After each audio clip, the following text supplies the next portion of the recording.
کیونکہ لوگ خبروں پر یقین کر کے بدگمان ہو جاتے ہیں. ہم نے تو ایسا سنا ہے. میں مثال عرض کرتا ہوں. عبداللہ ابن مبارک جو حدیث کے امام ہیں، حدیث کے امام ہیں، امام المحدثین کہلاتے ہیں عبداللہ ابن مبارک. امام اوزاعی کے پاس آئے.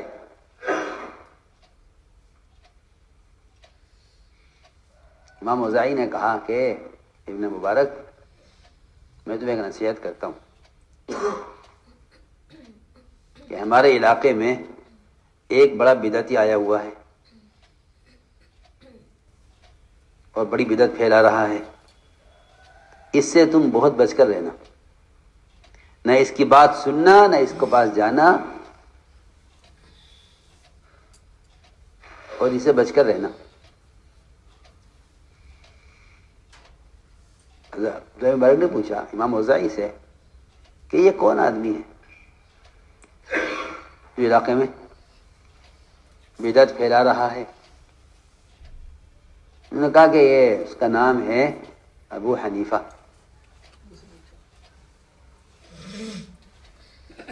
اس کا نام ہے، نہ اس کے پاس جانا، جی ہاں، نہ اس کی بات سننا،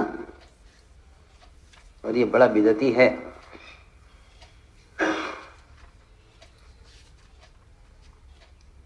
دوبارہ فرماتے ہیں کہ میں نے طے کر لیا کہ مجھے اس آدمی کو حقیقت بتلانی ہے. کہتے میں گیا اور میں نے 3 دن تک امام صاحب کے ایسے ایسے مسائل جمع کیے جو بہت ہی اہم مسائل تھے. 3 دن تک میں نے جمع کیے، ایک کاپی بنائی جس میں نے اہم سارے مسائل لکھے. اہم اور جگہ جگہ کہیں کہیں نعمان یوں کہتا ہے، نعمان یوں کہتا ہے، نعمان یوں کہتا ہے، نعمان یوں کہتا ہے. اور میں اس کو کاپی کو ہاتھ میں لے کر امام اوزاعی کے مشین میں ٹہلنے لگا. ان کی نظر پڑی کاپی پر. پوچھنے لگے کہ خراسانی بھائی، ہاتھ میں تمہاری کاپی کیسی ہے؟ کہنے لگے کچھ نہیں، کچھ فقہی مسائل ہیں، میں نے اپنے لیے لکھے ہوئے ہیں. مجھے دکھلانا کہ میں نے کاپی ان کو دے دی. وہ صبح سے لے کے شام تک اس کاپی کو پڑھتے رہے،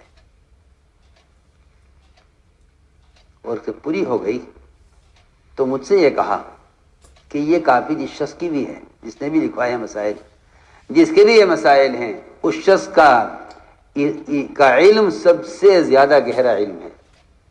میں تمہیں نصیحت کرتا ہوں کہ اس آدمی کی خدمت میں جا کر رہو اور اس سے علمی فائدہ اٹھاؤ. خوب تعریف کی. پھر پوچھا انہوں نے امام اوزاعی نے کہ یہ تو بتاؤ یہ آخر یہ آدمی ہے کون؟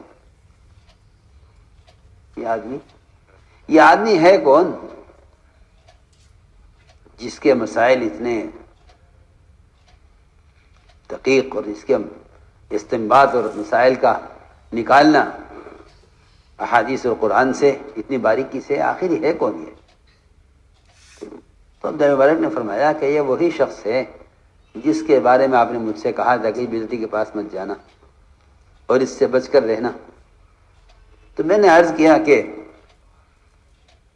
بعض مرتبہ لوگ سنی ہوئی بات پر ایسا یقین کر لیتے ہیں، جی ہاں، یہ وہ حقیقت سے بہت دور ہوتے ہیں. اس لیے میں نے عرض کی ایک بات کہ مسلمان کے بارے میں اگر کوئی آدمی خبر دے کہ ایسے شخص کی خبر کا کبھی یقین نہیں کرنا چاہیے. حضور اکرم صلی اللہ علیہ وسلم کے یہاں زنا کا اعتراف کرنے والا خود حاضر خدمت ہوا اور عرض کیا کہ ایسا میں نے زنا کر لیا ہے. حضور اکرم صلی اللہ علیہ وسلم نے اس کے زنا کے اعتراف پر اس کے زنا کی تعویل کی. تعویل یہ کی کہ نہیں تم کیا جانو زنا کیا ہوتا ہے. نے کہا جی میں نے زنا کیا ہے. فرمایا تم نے عورت کو ہاتھ لگایا ہوگا, تم اس کو زنا کہہ رہے ہوں گے. نے کہا جی میں نے زنا کیا ہے. کہ تم نے عورت کو بوسہ لیا ہوگا, اس کو تم زنا کہہ رہے ہوگے. جی میں نے زنا کیا ہے. کہ تم نے عورت کو اشارہ کیا ہوگا آنکھ سے, اس کو تم زنا سمجھ رہے ہوگے. کہ نہیں جی میں جانتا ہوں میں نے زنا کیا ہے, میں نے زنا کیا ہے. آپ نے ہر ممکن کوشش کی کہ کسی طرح یہ زنا سے انکار کر کے واپس چلا جائے, لیکن ایمان تقاضا کر رہا ہے کہ حد قائم ہو. زنا کرنے والے کا ایمان تقاضا کر رہا ہے کہ حد قائم ہو, اور حد قائم کرنے والا تقاضا کر رہا ہے کہ ایک مومن پر حد کیوں قائم کی جائے اور ایک مومن کو زانی ثابت کیوں کیا جائے. ایک مومن کو زانی کیوں ثابت کیا جائے, ایک مسلمان کو زانی کیوں کہا جائے. نبی کی تو کوشش یہ ہے کہ ایک مسلمان کو زانی کیوں کہا جائے, اور زنا کرنے والی کوشش یہ ہے کہ اس کا ایمان تقاضا کر رہا ہے کہ نہیں جہنم سے پہلے دنیا میں پاک ہو جاؤ, جہنم سے پہلے دنیا میں پاک ہو جاؤ. وہ اس کو تقاضا کر رہا ہے. حضرت علی کے چور پکڑ کر لایا گیا. کیا ہوا کہ جی اونٹ چرایا ہے. علی رضی اللہ تعالیٰ عنہ نے اس چور سے بات کی اور تعویل کی اس کی چوری کی, اور اتنی عمدہ تعویل کی. حضرت علی نے فرمایا کہ اونٹ سارے ایک سی شکل کے ہوتے ہیں, اونٹ سب ایک شکل کے ہوتے ہیں, تم نے اپنا سمجھ کر کھولا ہوگا, وہ کسی دوسرے کا نکلا, اس نے تمہیں چور کہہ دیا. یہ حضرت علی رضی اللہ تعویل کی, مومن کے فعل کی تعویل. حضرت علی نے کوشش کی کہ چوری ثابت نہ ہو.